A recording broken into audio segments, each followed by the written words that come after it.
Moral Mondays in North Carolina. Um, and I said, I can't tell you exactly what I said, but I said he's a bad somebody. He's a bad somebody.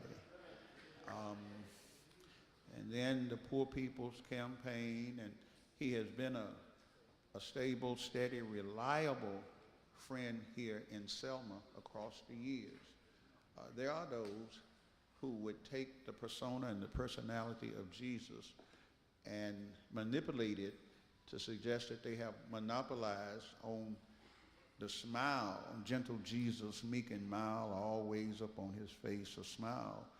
And they have commercialized it and made it fake, phony, and plastic. But my Bible tells me that Jesus is the embodiment of God. And with even the application of a little bit of Christocentric theology, we still do not exclude the humanity of Jesus, the totality, the full divinity and full humanity of Jesus. Jesus did more than just smile. He wasn't smiling when he went in the temple with a whip in his hand and with anger because he saw religion used in a manipulative kind of way to exploit and take advantage of people. He wasn't smiling. He was even called crazy, you remember. I think it was in Mark 3 or somewhere where his mother Mary went to get him because folk were talking about him so bad behind his back. I don't know any of us who have 100% support from all of our colleagues and peers, but I think is it in John 7 where even Jesus' own brothers didn't support him and didn't believe in him, didn't believe in his mission, didn't believe in his message. I see in this man not only the holiness captured of Jesus, the righteousness. I see not only the holiness, but the holistic. He is for a holistic application of religion, and he is of faith, of spirituality, and he's teaching it now, passing it on to a next generation of young prophets at Yale Divinity School. All of us are happy. All of us are proud of him, not just because he is a faithful warrior of the cross, but there's a holistic quality to his religion. And I could say a whole lot more, but I won't. I will let him just come and in his own holistic kind of a way just apply the message of Jesus Christ to the situation in which we find ourselves. And I hope you'll take away from it the essence, the kernel, and make application, you and I, in our own lives. I'm so happy to have Bishop William Barber II here with us today.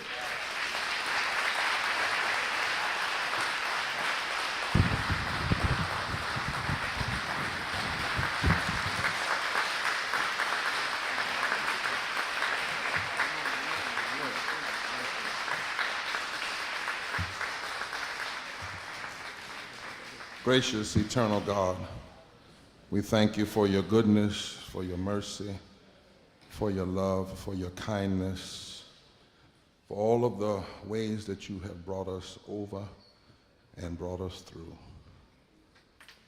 Let us not merely commemorate what you have done, but re-engage our commitment and make ourselves available vessels for your glory. Do this for us, God, that we might be pleasing in your sight. For it is in your holy name we pray. Amen. To this historic congregation, to the Bishop of Alabama, to all of the people who have come, as they say, protocol having already been established, to the pastor of this church, I said to him to know that we're going to, from the organization Rebuilding Broken Places, give $20,000 to the relief efforts here and $5,000 to Brown Chapel for continuing renovations. And we're honored to do that.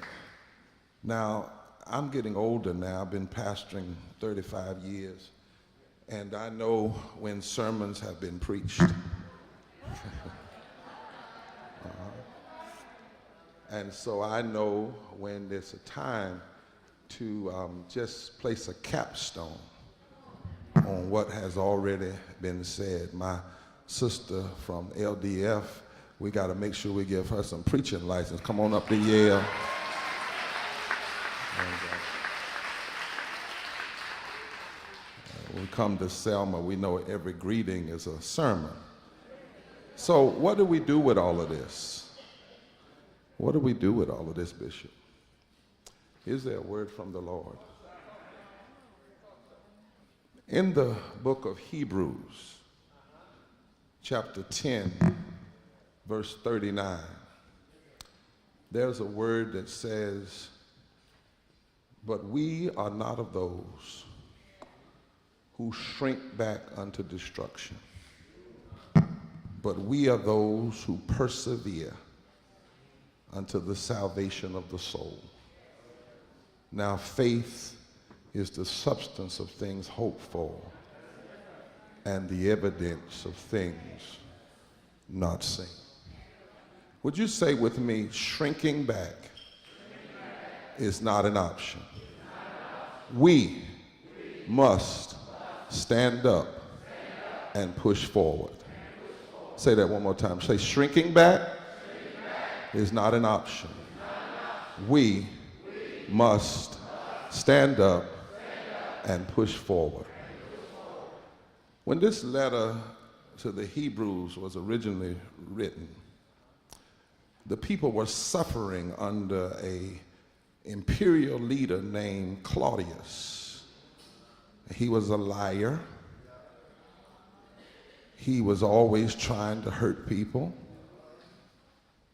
He would do anything for power. He had the Senate in his control. And he was doing everything he could. He loved to put his name on buildings. Y'all hear what I'm saying? His name was Claudius. And the people at this time, the Hebrews were a group of Christians that Paul wrote to, and they were about to get tired. Jesus had been crucified, dead, and buried. And they were expecting the return of Jesus quickly, but Jesus had not come. And in some ways, they were seeing more oppression, things that they thought had already run its course. And some were thinking about turning back. They were thinking about changing their faith. They were thinking about some of them getting what they could for themselves and not worrying about anybody else. To them, the Apostle Paul writes, "But remember who you are. We are not of those who shrink back unto destruction, but we are those who persevere unto the salvation of the soul." This is why we come to a place like Selma. Really, I must tell you, I don't like the word commemoration. I don't think you come to holy ground to commemorate it. I think you come to re-engage it. I think you come for consecration, not commemoration. You come that you might be fortified for the fights that you must fight in your generation. In fact, since the earliest days of the Christian church, believers have always made pilgrimages to the places where our martyrs died.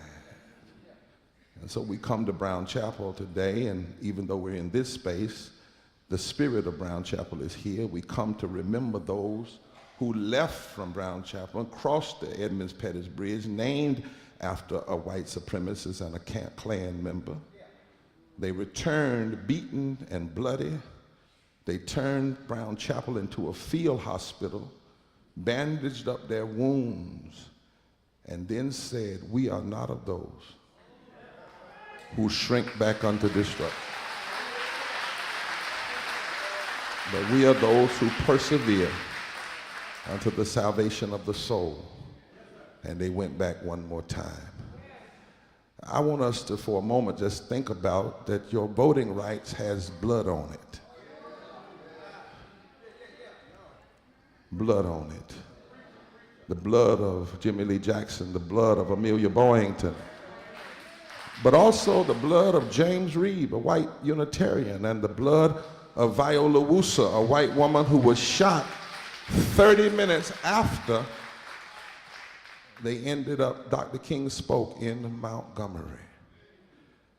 And the blood has power. You don't just remember the blood for their sacrifices. In fact, it's actually sacrilege to keep remembering what other people shed and then you not be willing to shed any yourself.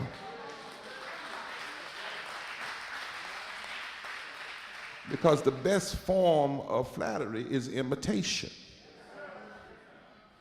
It's not just merely talking about what people did back then. The question is, what must we do now? They were willing to lay down their lives. They were willing to stand for truth and faith and justice and freedom. There's blood on our right to vote. There's blood on every opportunity that you have. Every place we go, every right that we enjoy. Touch your neighbor and say, there's some blood on it. And the blood keeps drawing us. And so we're gathered here. I hope we're gathered here not to shrink back, but to hold on to the hope that America may yet become what she has promised to be. That's why I raised this text today. We are not of those who shrink back unto destruction. You know, whenever you deal with oppressors, you better know who you are. Because one of the things an oppressor will do is try to take your mind and make you forget who you are. You've got to define yourself. You've got to know whose you are and who you are so that in the fight you won't forget who you are. And we've always had to fight, Bishop, to know who we are, because America has always had a kind of split personality, at times political and social schizophrenia, a great gulf between what she dreams to be and what she really is. That's why one of our national hymns says, America, America, God mend thine every flaw. Dr. King once critiqued this nation. He loved America, so he said, let us be dissatisfied until America will no longer have a high blood pressure of creeds and the anemia of deeds. And so, my brothers and sisters, yes, America has made some progress, but this has only come when some people knew who they were and refused to shrink back and instead stood up and pushed forward together. Look at a neighbor and say, shrinking back is not an option. Yes, yes, yes. And we need to know it didn't just start on Bloody Sunday here. You know, this fight in Selma was 40 years old before Dr. King and John Lewis and them ever came here. Let's tell the whole story. Before SNCC ever came here, the Dallas County Voting League was here all alone, asking people to risk their lives. Long before, in fact, the truth of the matter is, somebody told me that when they sent you to Selma, they sent you to die. They sent you to fail. Nobody thought anything good would come out of Selma. It was like Nazareth. Diane Nash and her husband, they didn't go to the March on Washington. They went to Selma. In 1963, August, instead of going to March on Washington, they came to Selma. And they had a mass meeting right across the street. Some of the members wanted to put the pastor out of the church because he opened the church up for the mass meeting. Let's tell the whole story. The police were around the building. There were more police around the building than there were people inside the building. This was 2 years before the march across the Edmonds Bridge. It wasn't but a few people, but they decided shrinking back was not an option. So here we are, Bishop. We claim to be a moral society, and if we are, then we got to face some things and ask the question, what do we do? Do you know, as we sit here today, before COVID started, there were 140 million poor and low-wealth people in this country. 140 million. That's 43% of the nation, 52% of our children. Now, poverty came down during COVID to 112 million. Somebody take this for me. But that's because of the relief money that came. But all the relief money is temporary. So the numbers are going to head right back up. Over 100 million people in the wealthiest nation in the world are poor and low wealth. 60.9% of all black people are poor and low wealth. That's 26 million people. 30% of all white people, that's 66 million white people. 68% of Latinos. What are we going to do with that? 700 people die every day from poverty. 700 people die every day from poverty. 250,000 people die every year from just poverty, according to the Mailman School of Public Policy. And you know, you don't hear politicians talking about this. When's the last time you heard a presidential debate on poverty, where candidates for president were asked, what are you going to do about poverty if you become the president of this country? We hear about the middle class. We hear about the wealthy. In the South, 1/3 of all poor people live in the South. In the South, there's not one state in the South that has under 40% of its people in poverty and low wealth. In the South. In the South, we have people dying because they can't eat. Food deserts. In this country, we have 400 families who make $97,000 an hour, while you can get arrested simply for fighting for $15 living wage. I know I've been arrested 7 times for just standing for living wages.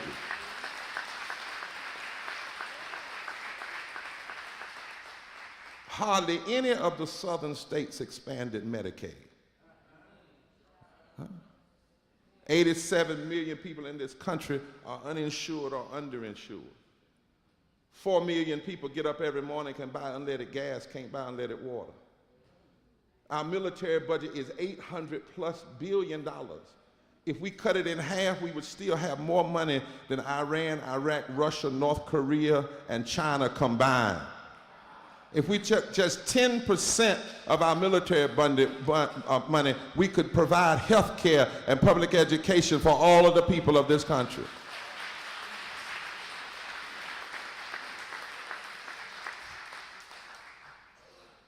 We hear lies about scarcity. There's no scarcity. We created more billionaires during COVID. Poor people died at a rate 3 to 5 times higher during COVID, not because the germ discriminated, but because we discriminated in the way we delivered services. What do we do with this? What do we do with the fact that whenever we start talking about addressing these issues, the first question is, how much will it cost? And not how much is it costing us for things to stay as they are. You heard my dear sister talk about the Voting Rights Act and how it was gutted on June 25th, 2013. Let me go a little bit further. The Voting Rights Act, Bishop, has been gutted for 10 years. For 10 years, the Congress could have fixed it. For 10 years, through multiple administrations, that it has not been fixed. And last year, it passed in the House, But 52 senators, 50 Republicans, and 2 Democrats said no. Some of them wanted to come down here to Selma and walk across the bridge and say that they love what the people did in the past. But how can you love what folk did in the past and you vote against what they did in the present?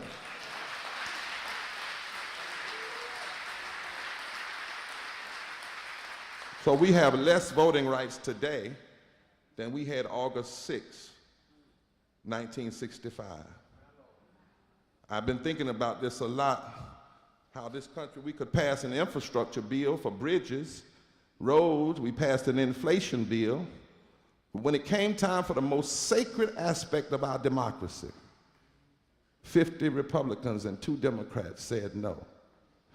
I wish members of the Black Caucus were here because I was going to say to them, in hindsight, every member of the Black Caucus and the Progressive Caucus and the Latino Caucus, the Women's Caucus, should have said, no, we're not voting for nothing until we get voting rights and living wages. And voting rights suppression doesn't just hurt black folk. One study said 50 million Americans are being hurt because of the current voter suppression that's going on in this country. 50 million. What do we do with this? What do we do with the fact that right here in Alabama, 45% of all the people in Alabama are poor and low wealth?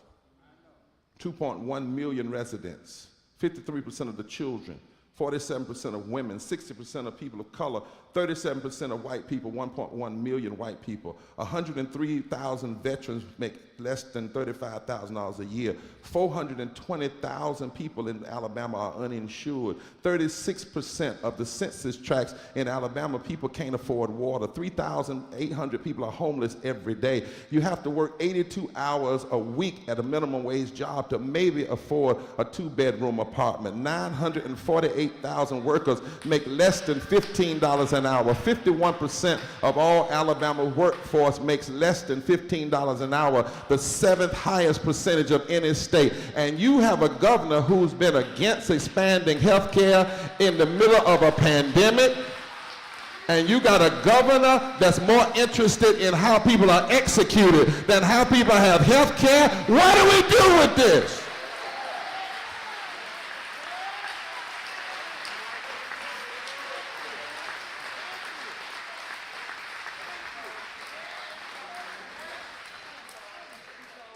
Then over in Florida, you got the DeSantis deflection. You know why he's trying to block Black History programs? Because he doesn't want us to talk about the real issues. He's doing the same thing George Wallace did. Segregation yesterday, today, and tomorrow. It's a deflection. That's why he's attacking Mickey Mouse in history courses. And he did not get his teaching from Trump. You got to go back further. You got to go back to Wallace and Tillman and Thurman and Southern governors. You got to go back to the first Reconstruction and the end of Reconstruction. DeSantis is not a little Trump. He's worse.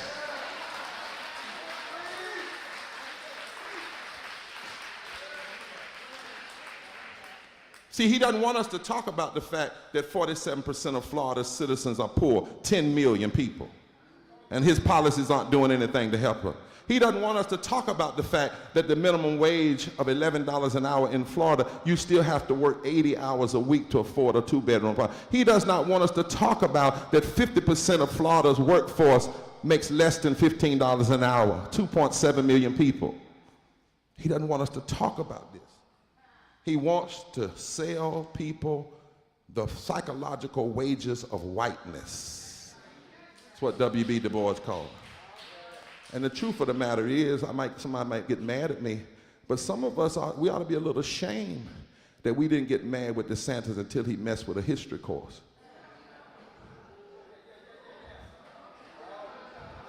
So you wasn't bothered by him blocking your living wages? You wasn't bothered by him blocking health care? That's the fight he wants. That's the deflection. He wants just a black-white fight.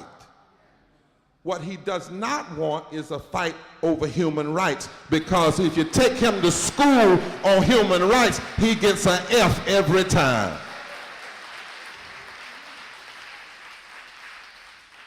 Dr. King said at the end of the Selma to Montgomery March, the greatest fear of the Southern aristocracy was the possibility of the masses of black people and the masses of poor white folk coming together and forming a voting bloc that would fundamentally change the economic architecture of the country.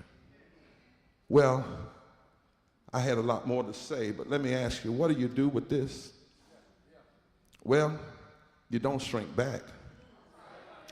First thing we got to do is deal with this, is recognize that all these issues are not about Democrat versus Republican and left versus right, but right versus wrong.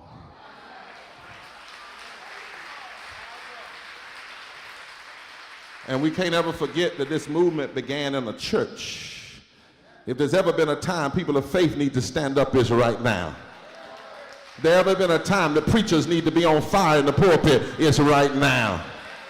If there's ever been a time we need to challenge injustice from the pulpits and from the pew, it's right now. My Bible says that God says in Isaiah 10, woe unto those who legislate evil and rob the poor of their right. My Bible says in Micah 6, do justice, love mercy, and walk humbly before your God. My Bible says in Luke chapter 4, the Spirit of the Lord is upon me to preach good news to the poor. My Bible says, when I was hungry, did you feed me? When I was naked, did you clothe me? When I was sick, did you come see about me? When I was in prison, did you visit me? Inasmuch as you do unto the least of these. This is no time for the church to shrink back. Shrinking back is not an option. We need to stand up and push forward, but there's something else. Inside of the pain is also possibility. You heard me say that there's not a state in this country, in the South, that's under 40% poor and low wealth. That's the pain. But let me tell you the possibility. You see, God has a strange way. If you keep messing with folk, he'll make it so the stones that the builders rejected can become the chief cornerstone of a new reality. You keep messing with God, God will raise up the valley of dry bones and give them possibility to come together. Yes, 40% of every southern state is poor and low wealth. But what that also means is that poor and low wealth people now make up 40% of the electorate. And there's not a southern state where if 20% of poor and low wealth people across the board, not just black people, but poor black folk and white folk and Latinos and indigenous people in Asia, if they came together, the stones that the builders rejected could choose presidents and choose governors and choose senators. We have more power now than our foreparents ever had. Question is, what are we going to do with it, Bishop? And I suggest that it's time to come together. And y'all in Alabama, don't let folk lie to y'all and say white and black folk ain't never come together. Do you know in 1869, white and black folk came together and formed unions in Alabama? In 1870? In the 1880s, if they did it then, we can do it now. If they did it back then, what did they do in 65? They didn't have any black caucus in 65. They didn't even have a president that wanted to pass the Voting Rights Act. But they decided, it wasn't even an election year, but they elected to change the atmosphere because they said shrinking back is not an option. How did slavery come down? Somebody decided to stand up and push forward and declare shrinking back was not an option. How did Jim Crow come down? Somebody decided to stand up and push forward and not shrink back. How did women get the right to vote? Somebody decided to stand up and push forward and not shrink back. How did apartheid end? Somebody decided to stand up and push forward and not shrink back. And so my brothers and sisters, this is where we are. And I just was thinking about it, and I'm gonna close right here. I was thinking about how we are here today. 404 years since the first ship landed in Virginia to bring slaves. And we've been standing up and pushing forward ever since. 250 years since Crispus Attucks was the first black person to die fighting for the American democracy. And we've been standing up and pushing forward ever since then. 236 years since we were called fractions in the Constitution. But what we've been doing? Standing up and pushing forward ever since then. 174 years since Harriet Tubman escaped slavery. We've been standing up and pushing forward.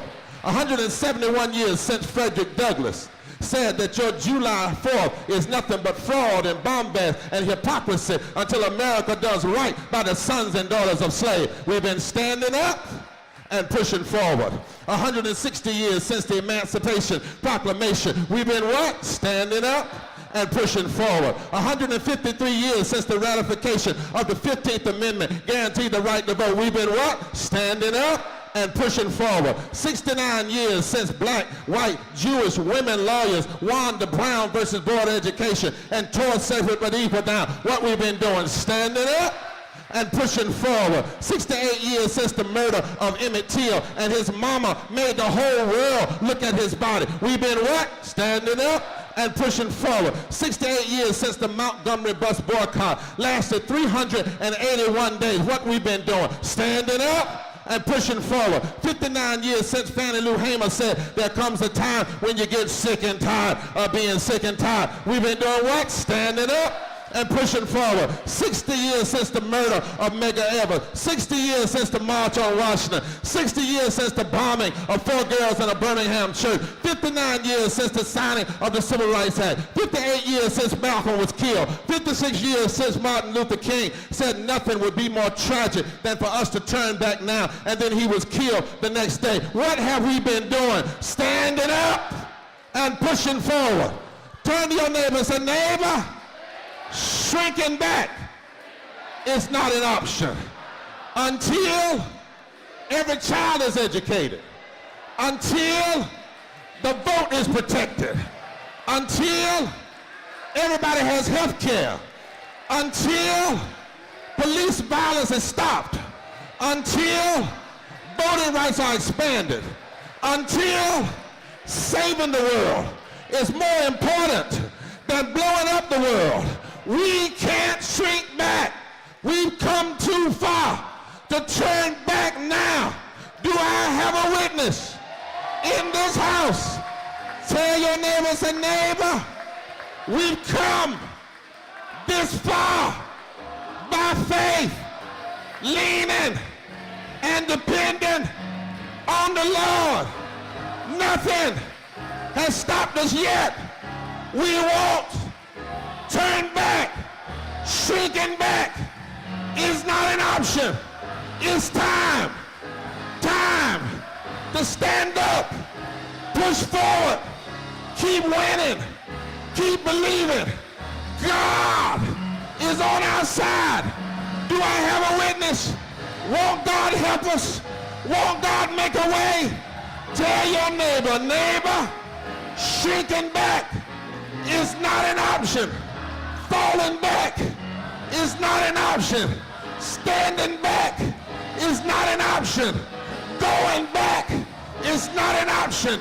Turning back is not an option. Stand up. Push forward. God will carry us.